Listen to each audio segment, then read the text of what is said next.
Ultium Gaming Hub, and I have a very interesting guest here today. He came all the way from America down here. He has some plans in the works. We'll talk to him about that later. He also is going to be going by Fifi from now onwards. We've decided already.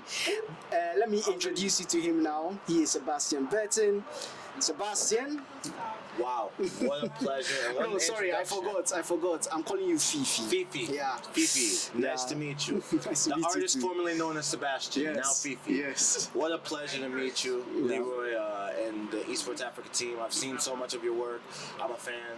So to be on this, just another knock off the bucket list. You know? I'm happy to be here. Thank you for having me.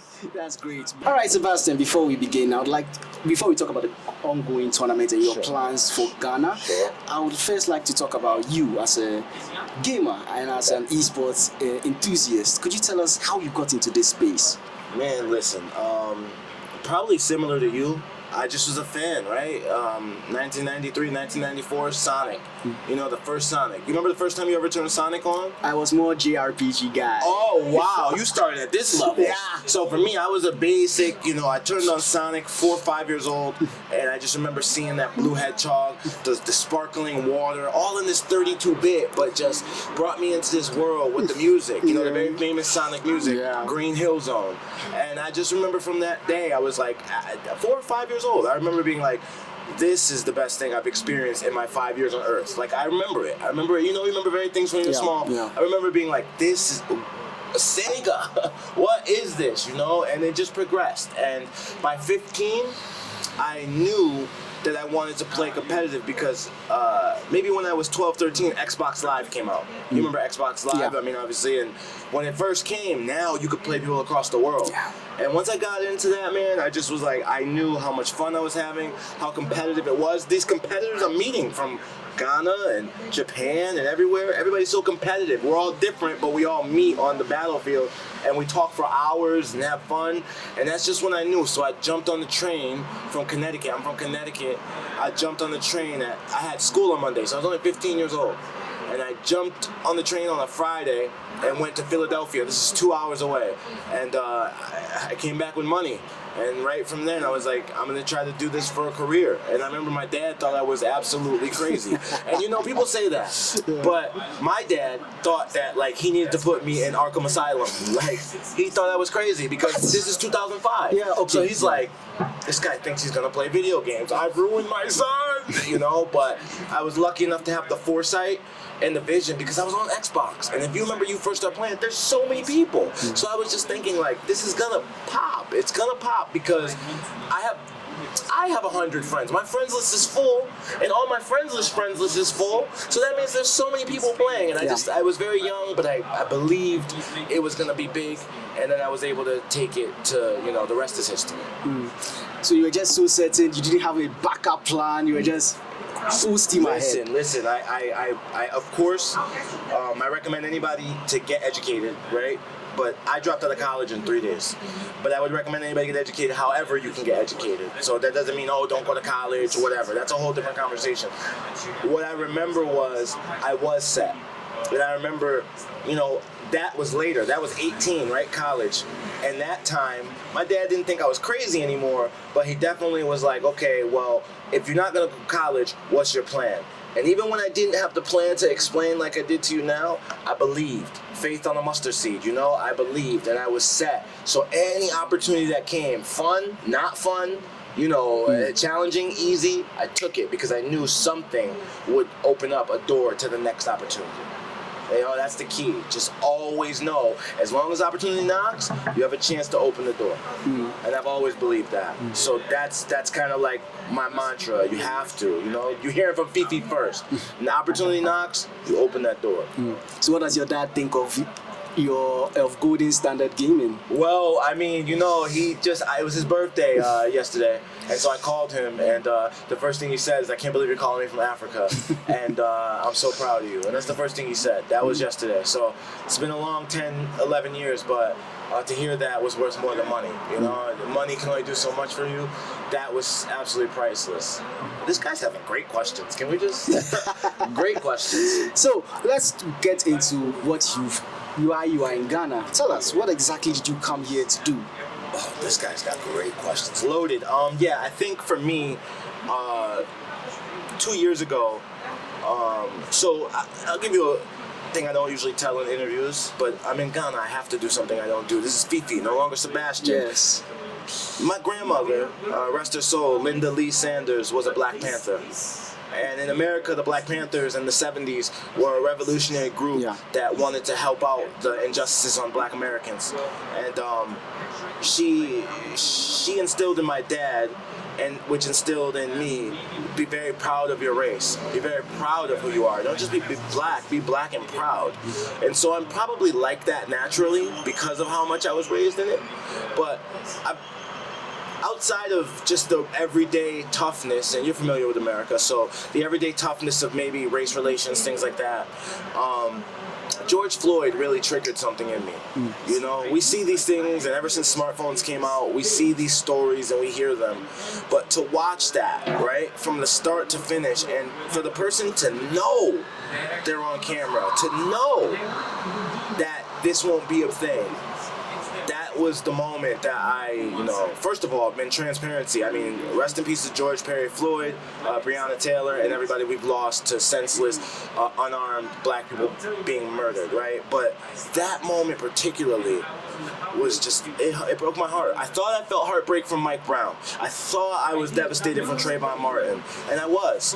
But something about watching from start to finish, it broke me. And so my lovely girlfriend and I, we started going on YouTube, and we saw Vanessa Canby, and we saw Tony and Ayo, all these people who were showcasing Ghana. And just, during the year of the return was the year before, so this was 2020, so we had just heard about the year of return. We saw all the great food, all the great stuff. They're showing off the houses, and so we're just like, yo, like, we should come to Ghana. And man, like, just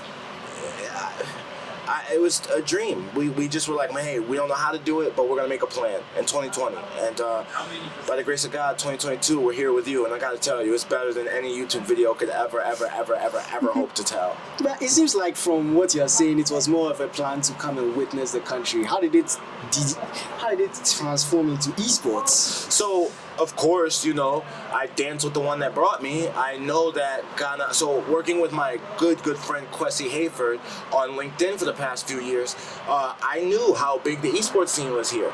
I knew how there were players using, because EA at the time, when I first met Kwesi, EA in 2016 or 17 didn't have Ghana as a country that could compete in the E-World Cup. Yeah. So you're familiar with this. Yeah. So you have Ghanaians who are top players in the world, like using other servers or things like that to get in the tournament. So that right there, that was another moment like George Floyd. I told Kwesi, I messaged Kwesi, and he'll tell you. I told him, I said, yo, I don't know how I can help you, but I'm gonna help you. Because his LinkedIn post that he posted 4 or 5 years ago, I remember I was like, he seems so disheartened because he knows how good they are. And he knows how good his players are and how much representation matters. And I don't hear anybody helping or anything. So I decided, you know what? I want to help Kwesi. The 2 stories I just told you came together. Once we, started going on YouTube, I said, well, if I'm going to Ghana, I got to call Kwesi. And so once I started talking to Kwesi, we decided we were going to start doing some big things for esports in Ghana. And one of those things is the Invitational MK tournament. Oh, yeah, am I right to assume that that's your game of choice? My game of choice is Dead or Alive. Shout out to my mentor, Tom Lee. He created Dead or Alive. You've heard of DOA? Yeah. So DOA is my game of choice, right? But I always love Mortal Kombat. And as a true fighting game player, I feel like you should always dabble in all the fighting games. I'll tell you why. Because they provide you fundamentals that will make you better at all of them. There are things that make me good in MK that I acquire from Tekken. Tekken, you need to be more patient than a hospital full of beds. All patience, right? You need more patience than that, because Tekken it's just 99 seconds. You have to be super patient, right? Yeah. And Mortal Kombat, that translates. Street Fighter, that translates. So my game of choice is DOA, but I'm a true fighting game player. I play all. I have to. So when coming in to do this tournament, what exactly were the plans? Did you always plan on making it an invitational? Or you wanted to make it an open tournament at first?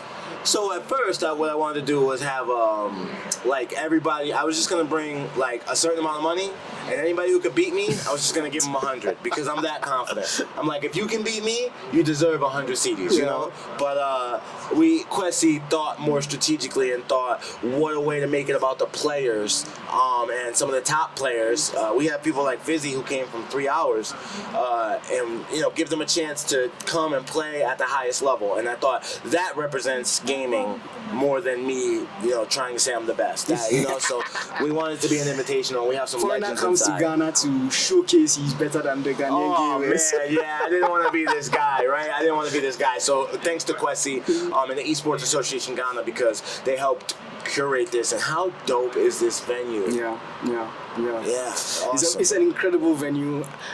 I mean, I was floored. Yeah. I was floored. And for all the people who sleep on Ghana and think that this isn't an esports hub, they better go go. Oh, they'll definitely see the videos we put out there. Oh, for sure, for sure. So, I also watched your interview on GBC. Okay. Yeah, and it seemed like you were talking about some plans for a diaspora. Could you tell us more about that? Yeah, man. So I gotta tell you, sometimes in business, entrepreneurship, you have an idea, there's a problem, you want to solve it, right? Like that's basically how business is done. It's a problem, bring a solution, right? Hotels too packed, create Airbnb. Taxis too busy, create Uber. This is where entrepreneurship begins. But I think you get an opportunity to have special chances in life to do things that are more than money. And I feel like this idea came to me again from that George Floyd moment. And again, it's that crash course of esports and gaming and entrepreneurship with pride for Africans around the world, Diasporans. So Digital Diaspora is the event you're talking about. And it's something that I think is slated to change the world. And so I don't take full credit for it. I have a great team, including Marcus Howard, Kat the Shields Moon, Taylor Gordon, Akil West. I just got to name these people because they've helped me bring this to life. But it's going to be a spectacular event. It's about connecting Africans and African Americans in a way that we haven't seen in years, and centuries, decades. You know, I mean, decades, centuries. But like, how is this going to play out? I want to get a picture as to how this is supposed to play out. So it's a 3-day event with a week long of satellite events and an online portion. But at Kempinski Gold Coast and some other locations around, we're going to have basically fireside chats, breakout workrooms, AR, VR rooms, and different experiences, all in different disciplines of skill sets. Because an issue we see with Africans across the world is a disparity in hiring. Like, did you know that in the US, all of tech, this is Apple, Google, Meta, Deloitte, Oracle, these big tech companies, right? It's 2% higher for black people. 2%. That's 2%. Like the lowest job at Apple is like $100,000 a year, but only 2% of black people are in this. And last I checked, if you ever go into a Best Buy, it is black people helping with the tech. We know the tech. We help build the tech. We are forward thinkers of the tech. Some of the biggest YouTube tech reviewers are black. How could we not be inside the tech companies? How could Google is like less than 2%? You know how we use Google every day. We know Google. We understand it. We probably make use cases for it. But 2%. And then I look at Africa and I see how much of the resources that make tech come from the ground here. Yet many Africans are jobless, can't get in these tech companies. The tech companies don't feel that they can come build hubs here and things like this. So I feel like that's the kind of pain point that this is solving. Like, it is to show that there is a growing culture of African Americans, Africans from London, worldwide diasporans that want to be heard, want to be seen, want to connect back home, and want to show that we can build businesses, be a part of major businesses, and and of course, I mentioned fashion, tech, real estate, crypto, all these things, but of course, we got esports.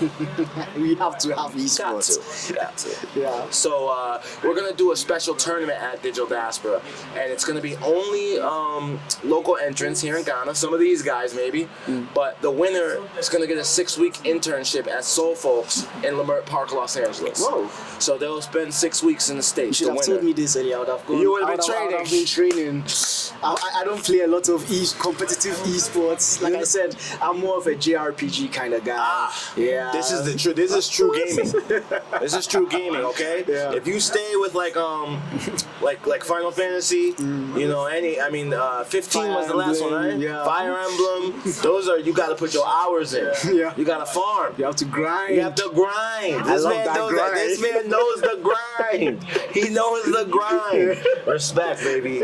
So, how soon are we going to be getting this digital diaspora? So we're slated for August, September 2023. And I would just advise anybody, if you're seeing this interview, to start saving.